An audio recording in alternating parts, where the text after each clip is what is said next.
Maðurinn sem keyrði pallbíl á mannfjölda í New Orleans var einnig með heimatilbúnar sprengjur sem hann náði ekki að sprengja. 3 vopnaðar árásir voru gerðar í Bandaríkjunum á nýársdag. Ríkisstjórnin biður sparnaðarráð frá almenningi. Forsætisráðherra segir eilífðarverkefni að fara vel með fé, en fyrrverandi forsætisráðherrar eru ósparir á ráðleggingar og segja að best væri að líta sér nær. Hámarksgreiðslur í fæðingarorlofi hækkuðu 100.000 krónur á mánuði áramótin vegna barna sem fæðast á þessu ári. Persónuafsláttur og skattleysismörk hækkuðu en það gerðu reiðhjól líka. 11 fórust í loftárás Ísraelshers á öruggt svæði fyrir flóttafólk á Gaza í morgun. Ísraelsstjórn segist hafa hæft yfirmann öryggissveita Hamas í árásinni. Við finnum flugeldarusl nokkrar vikur inn í nýja árið, segir starfsmaður Reykjavíkurborgar, sem hvetur til þess að fólk komi því á réttan stað. Sveitarfélög víða land hafa komið upp þar til gerðum grenndargámum.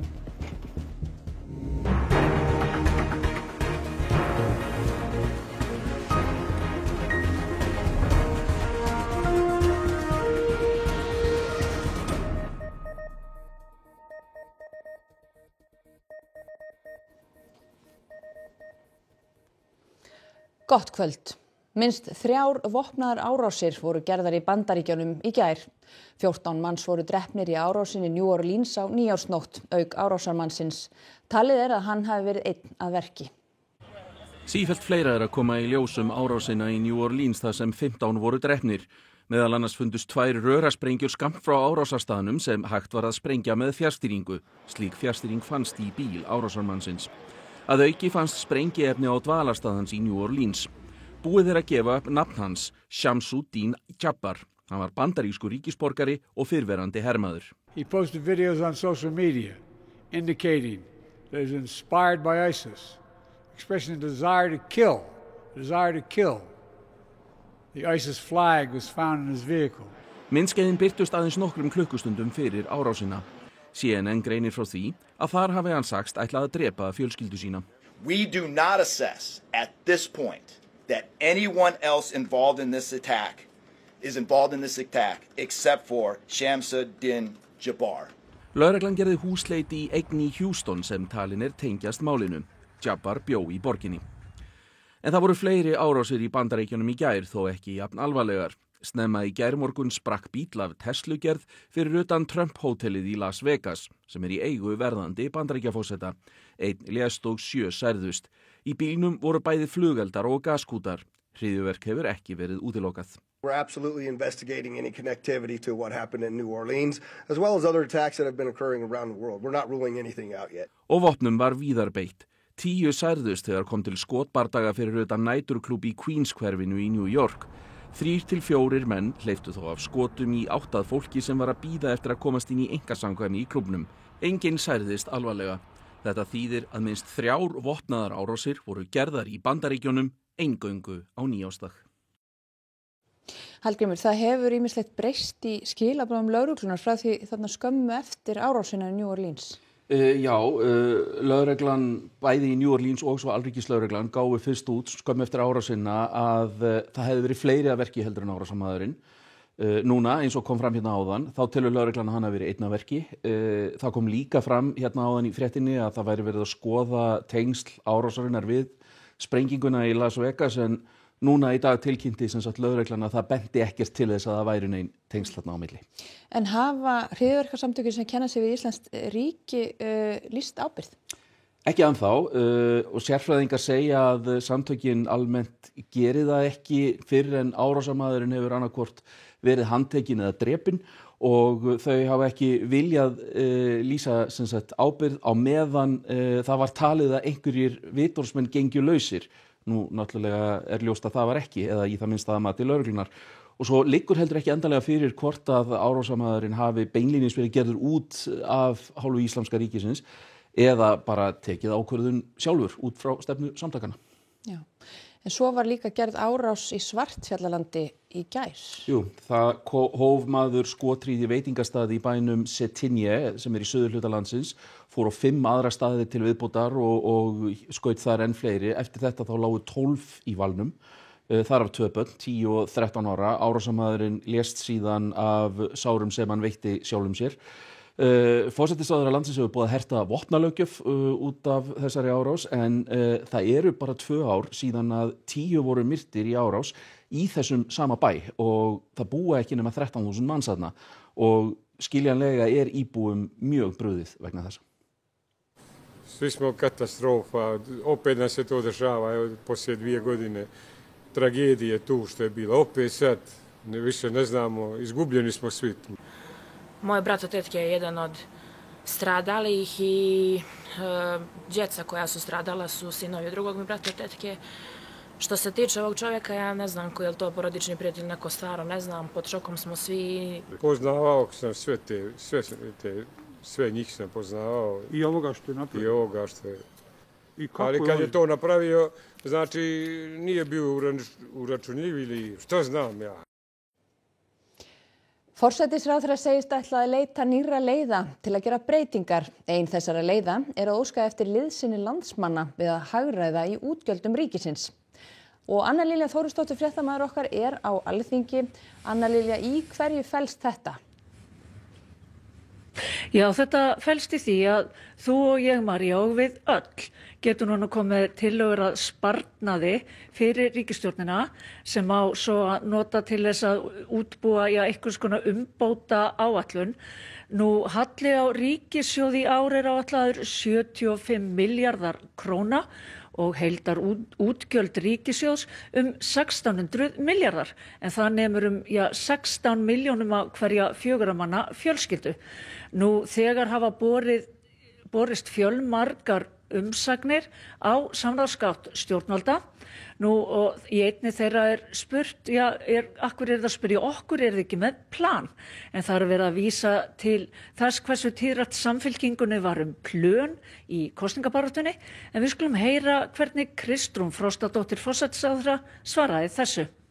Jú, heldur betur, við erum með plan, en við höfum líka notið góðs af því gegnum tíðina að leita til almennings varðandi alls konar þætti.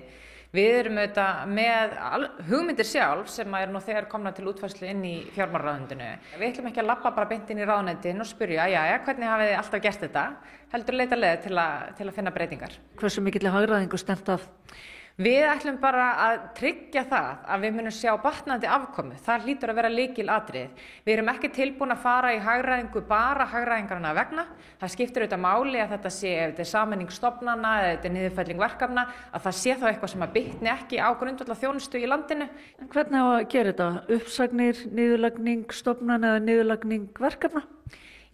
Í grunninn þá mun þetta snúa að því í fyrsta lagi ef það einhverju ávextir í augnhæð, það eru verkefni sem að geta fallið niður, kannski ekki þörfaðum lengur. Í einhverju tilvikum sameining stofnana. Báknið orðið og stórt? Ég myndi ekki orða það sem slíkt. Þetta er eilífðarverkefni að fara vel með fé. Já, þetta sagði Kristrún Frostadóttir forsætisráðherra, en það greinlegt að almenningur vill gjarnan verða ríkisstjórnina liði við að stoppa í þetta margum talaða fjárlagagat, en á 7. tímanum í kvöld voru komnar á 300 umsagnir í samráðsgátt stjórnvalda. Nú, þær eru svona margar af svipuðum meiði. Nú, til dæmis stingur fólk upp á að ganga úr NATO og hætta að leggja peninga til stuðnings Úkraínu. Nú þá nefna einhverjir að það hætta að víkja tilteknum hópi hælisleitenda frá samdægurs. Nú, svo tala margir utanríkisþjónustuna að hægt vera nútíma væða hana og fækka og sameina sendiráð og þá stinga ykkur upp á sameina eða leggja niður stofnanir. Nú, svo segir eitt ríkisstjórnina þau þurfa að byrja á þeim sjálfum. Það stungið upp á að fækka aðstoðamönnum ráðherra, leggja niður húsnæðis- og dvalarkostnað þingmanna, kaupa ódýrari húsgögn, sleppa því að veita áfengi í veislum, og svo framvegis. Já, Þessa tillögur eiga eflaust eftir að nýtast ríkisstjórninni vel, en við ræddum líka við 2 fyrrverandi forsætisráðherra, þá Sigmund Davíð Gunnlaugsson formann Miðflokksins og Sigurð Inga Jóhannsson, formann Framsóknarflokksins, sem reyndar nýstiginn upp úr stól fjármálaráðherra og þeir voru ósparir á ráðleggingar til ríkisstjórnarinnar. Að skoða innkaup ríkisins. Það verkefni sem við verið í og byrjað að skila miklu og mun skila miklu og það mikilvægt að halda því áfram. Annað stórt verkefni sem við vorum með í gangi var svona sammenning nefnda og stjórna, svona eins og kostur var. Það líka verkefni sem skilar einhverju og það tillisti og það var verið að vinna eftir honum. Ég bara vona að ríkisstjórnin haldi því áfram. Síðan verkefni sem að þau vilja líka fá tekjur, verkefni sem að auðnaðist því miður ekki tími til þess að klára, var með í vinnu. Það að skattleggja þá sem að lifa eingöngu á fjármagnstekjum. Ég get haldið endalaust áfram og búið þeim aðstoð sína en þau hafa hins vegar ekki tryggt. En mér heyrist að ráðleggingar þínar til ríkisstjórnina felist í því að halda áfram því sem þú varst byrjaðar á. Já, það gott að halda góðum verkum áfram. Ríkisstjórnin leita til almennings eftir sparnaðartillögum. Ert þú með eina slíka? Já, nokkrar. Og við gerðum þetta reyndar á sínum tíma. Kannski kom hugmyndin þaðan. 2019 held ég að verið. Það var auglistum við eftir svona tillögum og við höfum nokkrar möppur af ábendingum. En að ríkisstjórn skuli byrja á þessu skýrir kannski hvers svona stjórnarsáttmálunum var svona tiltölulega þunnur, að þau þurfa bara að láta segja sér hvað þeir að gera. Og ég held að þessi stjórn mætti kannski líta til þess að líta sér nær, spara í kringum sig, byrja þar og svo í stofnunum. Héraðssaksóknari hefur ákært karlmann á 50-aldri fyrir að myrða hjón í Neskaupstað í ágúst með hamri. Maðurinn þekkti hjónin. Hjónin fundust látin á heimili sínu í Neskaupstað í lok ágúst. Í ákærunni segir að maðurinn hafi veist að hjónunum innandyra með hamri og slegið þau oft, einkum í höfuðið, þannig að þau hlutu umfangsmikla og alvarlega áverka. Vitni sögðust hafa heyrt þung bankhljóð úr íbúðinni. Sjúkraflutningamenn sem komu fyrstir á staðinn fundu hjónin inn á baðherbergi. Samkvæmt heimildum fréttastofu þekkti maðurinn hjónin vel. Maðurinn var handtekinn daginn eftir morðið á Snorrabraut í Reykjavík. Hann var þá blóðugur á bíl hjónanna og með bankakort og fleira úr eigu þeirra á sér. Dómskvaddur matsmaður komst að þeirri niðurstöðu að maðurinn hefði stjórnast af alvarlegu geðrofi. Í nýlegum gæsluvarðhaldsúrskurði kemur fram að veikindi hans séu alvarleg og langvinn og hann sé hættulegur öðrum vegna þeirra. Hann þurfi sérhæfða meðferð til lengri tíma. Saksóknari krefst þess að maðurinn verði dæmdur til refsingar en til vara að honum verði gert að sæta vistun á viðeigandi stofnun. Börn hjónanna krefja manninn nærri 51 milljón króna í bætur. Maðurinn neitaði sök við skýrslutöku og sagðist hafa komið að hjónunum látnum. Málið verður þingfest í Héraðsdómi Austurlands í næstu viku. 3 hafa stöðu sakbornings vegna hnífstungu árásar á Kjalarnesi á nýársnótt. 1 sætir í gæsluvarðhaldi en hinir 2 sem hlutu minniháttar áverka í átökunum hafa stöðu sakbornings á þessu stigi rannsóknarinnar. 4. maðurinn hlaut alvarlega áverka og á Landspítalanum en ekki lengur á gjörgæslu. Til stóð að taka skýrslu af mönnunum í dag.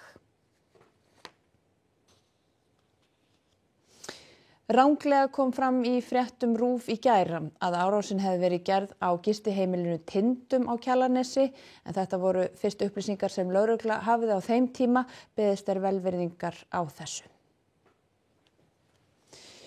Yfir 40 Palestínumenn létu lífið í loftárásum Ísraelshers á Gaza í morgun. Þar á meðal fórust 11 í Al-Mawasi flóttamannabúðunum sem eru yfirlýst öruggt svæði fyrir almenna borgara.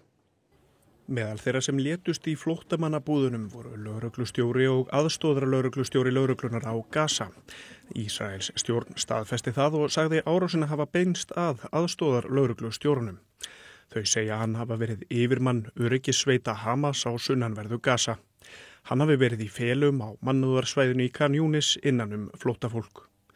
Nokkur 100.000 Palestínumanna á flótta hírast í tjaldbúðunum í Al-Mawasi við erfiðar aðstæður. Mjög kalt á Gaza þessa dagana og mikil úrkoma. بقينا نايمين كل الناس آمنة في خيامها من السقع ومن البرد ما فضلنا للدنيا هذه بتنقلب كلها ليش عشان ايش بقول لك مناطق خان يونس آمنة مناطق المواصلة عندها بدعي انه آمنة لكن فيش امان الا غير بالله عز وجل اطفال نساء رجال كلهم متقطع. Filipe Lazzarini, stjórnandi Palestínuflóttamanna aðstoðar Sameinuðu þjóðanna, segir árásina á Al-Mawasi sína að það sé ekkert mannúðarsvæði, hvað þá örugt svæði á Gaza. Hann segir nóg komið af afvegaleiðingum Ísraels og drápi á almennum borgurum. Hver dagur sem líði án vopnahlés samnings leiði af sér meiri hörmungar. Og þá að öðru. Áramótin tóku gildi breytingar á tekjuskattskerfinu þar sem persónuafsláttur var hækkaður sem og skattleysismörk og upphæðir í hverju skattþrepi voru hækkaðar. Tekjuskattur einstaklinga í staðgreiðslu verður í ár frá rúmlega 31% í neðsta þrepi og upp í rúmlega 46% í því efsta. En lítilsháttar hækkun varð milli ára vegna hækkunar meðalútsvars. Persónuafsláttur fer úr tæplega 65.000 krónum á nýliðnu ári og upp í tæplega 69.000 á nýbyrjuðu ári og skattleysismörk launa að teknu tilliti til iðgjaldsgreiðslna í lífeyrissjóð hækkuðu úr tæplega 215.000 krónum á mánuði og upp í rúmlega 227.000 krónur. Greiða þarf 31,49% skatt af tekjum umfram það upp að rúmlega 472.000 en 37,99% skatt af tekjum yfir því og upp að rúmlega 1.325.000 krónum. Eftir það tekjuskattsprósentan 46,29%. Og það eru fleiri breytingar boðaðar á þessu nýja ári. Tökum nokkur dæmi en þetta ekki tæmandi listi. Fæðingarorlof hækkaði áramótin vegna barna sem fæðast árið 2025. Hámarksgreiðslan var 700.000 krónur á mánuði en frá áramótum hún 800.000. Sem kunnugt náði Alþingi ekki að afgreiða breytingar vegna ökutækja þar sem taka átt upp kílómetragjald. Kolefnisgjald sem greitt af fljótandi jarðefnaeldsneyti hækkaði því 59%. Og fyrir þá sem kjósa umhverfisvænni ferðamáta má nefna að venjuleg reiðhjól hækkuðu verði áramótin þar sem 24% virðisaukaskattur leggst nú á þau en sem var ekki áður. Virðisaukaskattsívilnun sem verið hefur til staðar síðustu ár vegna kaupa á rafmagns- og vetnisbifhjólum, léttum bifhjólum og rafknúnum reiðhjólum sem á hefðbundnum reiðhjólum og rafmagnshlaupahjólum féll úr gildi áramót. Rafhjólakaup einstaklinga verður þó áfram styrkt í gegnum Orkusjóð. Eins og fram hefur komið leiddu eldsumbrotin á Reykjanesskaga til þess að fjárhagur Náttúruhamfaratryggingar Íslands versnaði og samþykkti Alþingi 50% tímabundna hækkun á iðgjöldum sjóðsins svo nokkur dæmi breytingar áramót séu nefnd. Þá verður gjald lagt á nikótínvörur, nikótínpúða og rafrettur. Gjaldi fer til styrkleika vörunar og á bilinu 8 til 20 krónur á hvert gramm. Notendur slíks virtust hafa undirbúið sig vel margir hverjir. Já, búið að vera slakt að gera milli jóla og nýjárs, sérstaklega gamlárskvöldi. Er fólk að hamstra? Algjörlega, fullt af rúllum sem var keypt. Er fólk að kaupa jafnvel fyrir háa fjárhæðir svona til að spara sér út af hækkuninni? Algjörlega, alveg upp í 100 skallana, sko. Það var alveg mikið það. Og skýringin er þessi hækkun eða hvað? Algjörlega. Reykjavíkurborg hefur komið upp 10 grenndargámum við svegur borgina sem auðveldar íbúum að farga flugeldarusli. Starfsmaður við hreinsunarstörf hvetur fólk til að ganga í verkið. Flugeldar með tilheyrandi ljósasýningu á himni eru mikilvægur hluti af gamlárskvöldi fyrir marga.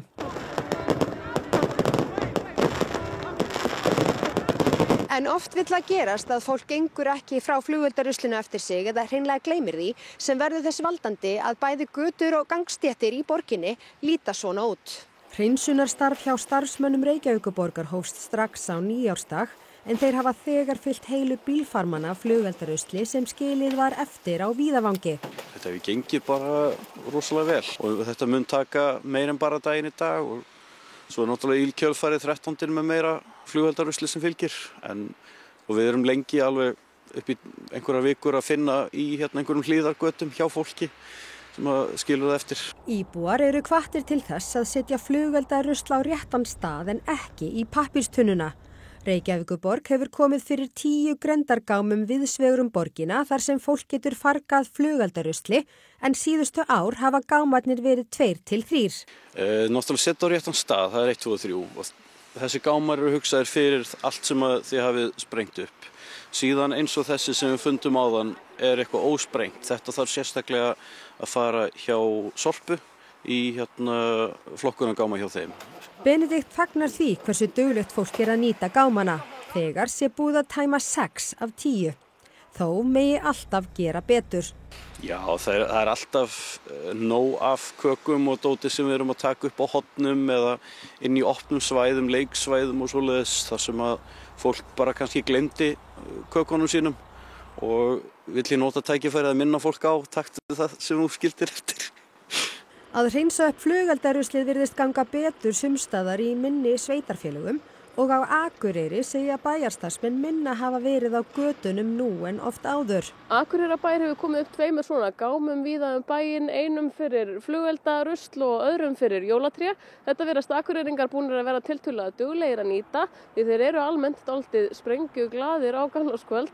En þrátt fyrir það í dag 2. janúar ekkert að sjá svo mikið rusl bæinn, ein og ein terta hér og þar á stangli, en almennt virðist fólk fara með ruslið í gáminn þangað sem það á heima.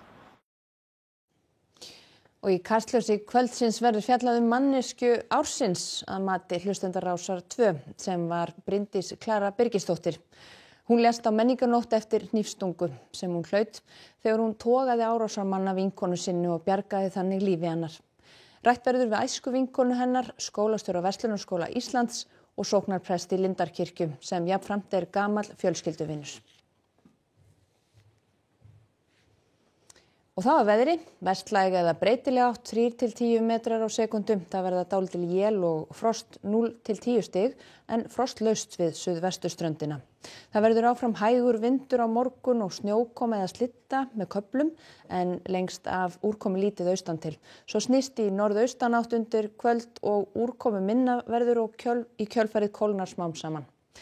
Óli Þór Árnason veðurfræðingur hann fer nánar yfir horfur næstu daga að loknum íþróttafréttum sem Almar Ormarsson sér í kvöld. Ómar Ingi Magnússon missir af HM karla í handbolta sem hefst síðar í mánuðinum. Hann meiddist á ökkla í byrjun desember. Þetta var það vont að ég vissi og það var sagt strax við mig að þetta yrði eitthvað aðeins meira. Arsenal í eltingarleik við Liverpool efsta sæti ensku úrvalsdeildarinnar í fótbolta. Liðið sótti Brentford heim í gær. Og Magnús Carlsen heldur áfram að valda usla í skákheimum, nú á heimsmeistaramótinu í hraðskák þar sem úrslitin voru söguleg. Og við kveðjum ykkur skulum við rifja upp það sem var helst í þessum fréttatíma. Maðurinn sem keyrði pallbíl á mannfjölda í New Orleans var einnig með heima tilbúnar sprengjur sem hann náði ekki að sprengja. 3 vopnaðar árásir voru gerðar í Bandaríkjunum á nýársdag. Ríkisstjórnin biður sparnaðaráð frá almenningi. Forsætisráðherra segir eilífðarverkefni að fara vel með fé en fyrrverandi forsætisráðherrar eru ósparir á ráðleggingar og segja að best væri að líta sér nær. 11 fórust í loftárás Ísraelshers á öruggt svæði fyrir flóttafólk á Gaza í morgun. Ísraelsstjórn segist hafa hæft yfirmann öryggissveita Hamas í árásinni. Hámarksgreiðslur í fæðingarorlofi hækkuðu 100.000 krónur á mánuði áramótin vegna barna sem fæðast á þessu ári. Persónuafsláttur og skattleysismörk hækkuðu en það gerðu reiðhjól líka. Þessum fréttatíma að ljúka og það komið að íþróttum, veðri og kastljósi en næstu fréttir í útvarpi og sjónvarpi klukkan 10 í kvöld og nýjustu fréttir má alltaf finna á ruv.is og svo má líka senda okkur ábendingar á fréttir@ruv.is. En við segjum þetta gott að sinni, verið þið sæl.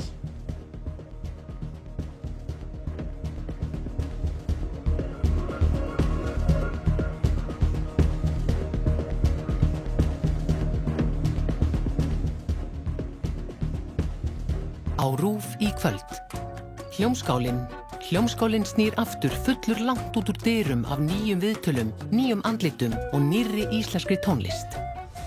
Vestfjarðavíkingurinn, íslenskir og erlendir jötnar reyndu með sér í æsispennandi keppni þegar aflraunamótið Víkingurinn var haldið í sumar. Ljósmyndarar á framandi slóðum. Fylgst með 5 ljósmyndurum sem